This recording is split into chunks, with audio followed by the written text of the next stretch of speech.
కొంచెం అనుమానంగా అనిపించినా హిరణ్యకశిపుడికి చదివించిన గురువులు అంటున్నాడు కదా ముందు.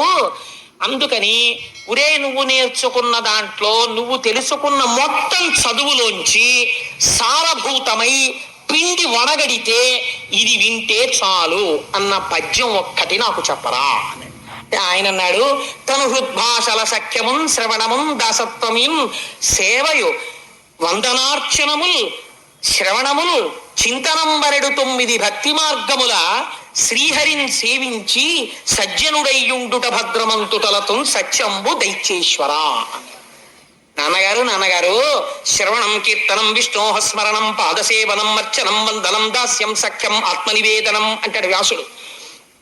నేను తెలుసుకున్నది ఏమిటంటే తను హృద్భాషల సఖ్యమున్ శ్రవణమున్ దాసత్వమున్ వందనార్చనముల్ సేవయు ఆత్మలో నిరుకయున్ దాసత్వమున్ 9 రకాలుగా ఈశ్వరుణ్ణి మనం ఈ శరీరం ఉన్నందుకు సేవించాలి. ఒకటి, భగవంతుడి గురించి వింటూ ఉండాలి సంతోషంతో.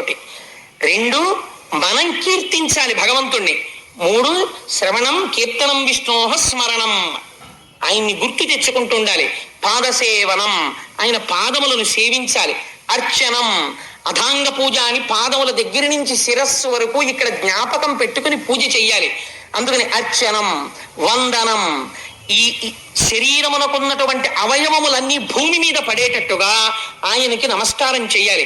దాస్యం, తాను చేసినటువంటి ప్రతి పని చేత ఈశ్వరుడి యొక్క వైభవము ప్రకాశింపబడుతోందన్న బుద్ధితో తాను చెయ్యాలి. సఖ్యం, తాను ఈశ్వరుడికి చాలా దగ్గర వాడనన్న భావన రావాలి. త్యాగరాజస్వామి కీర్తనల గురించి వ్యాఖ్యానం చేస్తూ నేను ఈ మాట చెప్పాను.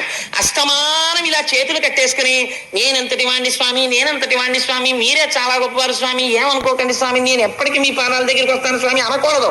ఒక స్వాతంత్రం ఉండాలి, సాన్నిహిత్యం ఉండాలి ఈశ్వరుడి దగ్గర. స్వామి నువ్వు తప్ప నాకెవరండి దిక్కో అని మీరు అడగగలగాలి నిలదీసి. అంతటి సఖ్యత పెంచుకోగలగాలి. సఖ్యం, ఆత్మనివేదనం, చిట్ట చివర ఉన్నది ఈశ్వరుడొక్కడే అన్న భావన పెంపొందించుకోగలగాలి. నిర్భయత్వాన్ని పొందగలగాలి. అందుకని నాన్న, ఈ 9 రకాలైనటువంటి భక్తితో స్వామిని సేవించి సజ్జనుడై అలా నిలబడిపోవడం భద్రమంతు తలతు నిక్కంబు సర్వే దైత్యేశ్వర, అదే చాలా భద్రమైన విధానము అని లోపల నేను నమ్ముతున్నాను నాన్న. ఇదే నేను చదువుకున్న చదువుల యొక్క మొత్తము సారాంశము.